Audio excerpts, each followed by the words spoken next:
Sahabat sekalian, setelah tadi kita melihat bagaimana caranya membuat kuis atau membuat soal secara online dengan Quizizz, dan kita bisa selain memainkannya secara langsung, kita bisa memberikan sebagai pekerjaan rumah atau evaluasi mandiri pribadi. Kita bisa memanfaatkan Quizizz ini juga untuk membuat salindia. Sebelum kita masuk ke dalam analisis soal, ada dua hal yang belum saya sampaikan. Yang pertama, bagaimana membuat salindia, dan yang kedua adalah bagaimana menautkan supaya kita tidak repot-repot kopas link ke dalam Google Classroom. Kita bisa tautkan langsung ke dalam Google Classroom. Mari kita cermati satu persatu. Sahabat sekalian, setelah kita masuk ke dalam layar utama Quizizz, kita bisa arahkan kursor ke sebelah kiri, kita klik, kemudian kita arahkan kursor pada bagian kedua, pelajaran, kita bisa klik juga, lalu kemudian kita bisa masukkan judul, misalnya mobilitas sosial, ini adalah ilmu pengetahuan sosial, dan akan terlihat di layar bahwa judul sudah kita berikan, mobilitas sosial, kita bisa edit sesuai dengan kebutuhan di sebelah kanan. Ini pun sama, bisa kita manfaatkan untuk membuat rumus, misalnya dengan matematika, fitur hurufnya bisa dalam bentuk italic atau underline, kemudian pada macam-macam gambar yang bisa kita masukkan di dalam Quizizz ini, kita bisa masukkan juga secara manual. Baik, ini layar pertama. Ketika kita membutuhkan setelah penjelasan materi, misalnya kita sudah memasukkan salindia berikutnya, kemudian di salindia yang ketiga kita bisa memasukkan juga misalnya membuat kuis secara online. Kita bisa tambahkan pertanyaan sesuai dengan tadi pada bagian pertama kita sudah cantumkan bagaimana caranya membuat kuis secara online. Kita coba ketik, lalu kemudian kita klik jawabannya,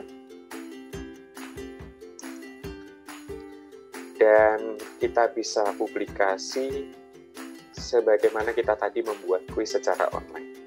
Baik, setelah ini selesai, kita bisa klik sebelah kanan atas ada tulisan menerbitkan. Oke, baik. Diberi checklist jawabannya terlebih dahulu, lalu kita terbitkan.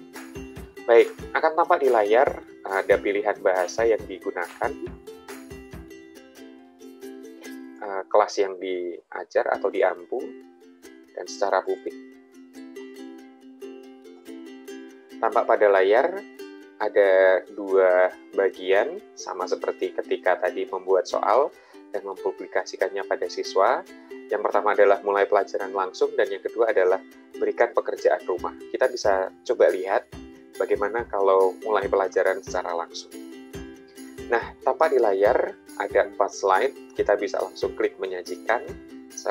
Bisa juga dilihat terlebih dahulu setting yang ada di bagian bawahnya. Nah, karena tidak ada partisipan yang masuk, di bagian atas ada salin link atau berbagi link, jadi ini bisa masuk dengan kode atau kita bagikan kodenya secara manual. Setelah masuk, bisa langsung klik mulai, itu ya, akan masuk ke dalam presentasi.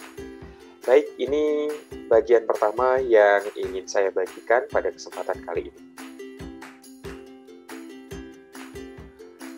Bagian kedua yang tadi sempat terlupakan pada sesi Quizizz adalah bagaimana caranya menautkan ke dalam Google Classroom kelas yang sudah kita buat di akun Gmail, bisa yang berbeda, bisa yang sama.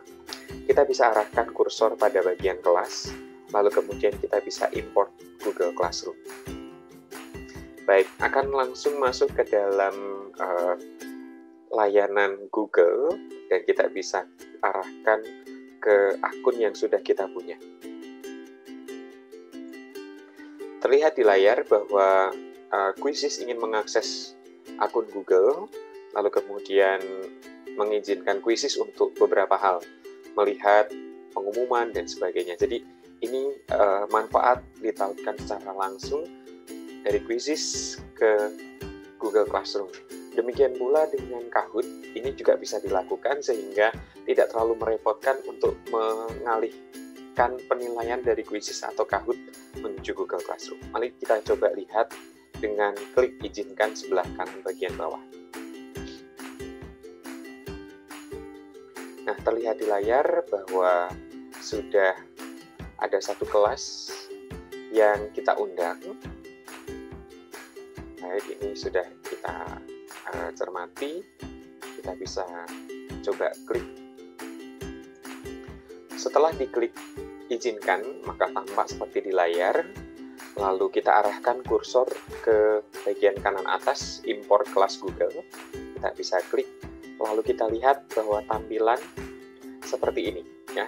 Ada kelas BIMTEK Teknologi Pembelajaran, lalu kemudian kita bisa meminta anak-anak untuk memasukkan email orang tua. Jadi kalau misalnya sudah selesai dengan tugasnya, bisa langsung memasukkan email kepada orang tua. Jadi hasilnya juga diterima oleh orang tua. Kita bisa checklist, kita coba. Lalu kemudian terlihat di layar ada 5 siswa yang akan mendapat notifikasi. Ada nama-nama seperti yang terlihat di layar berikut. Semoga ini membantu. Jadi nanti ketika sudah menerima undangan akan terlihat ringkasan juga di bagian sebelah kanan. Baik, kalau misalnya ada siswa yang belum masuk atau baru masuk setelah ini ditautkan, maka bisa klik perbaharui kelas Google. Ya, jadi ini bisa diklik, atau misalnya membuat kelas baru, ini bisa diklik kembali untuk diperbarui. Demikian penjelasan saya, semoga membantu dalam menautkan Quizzes ke Google Classroom.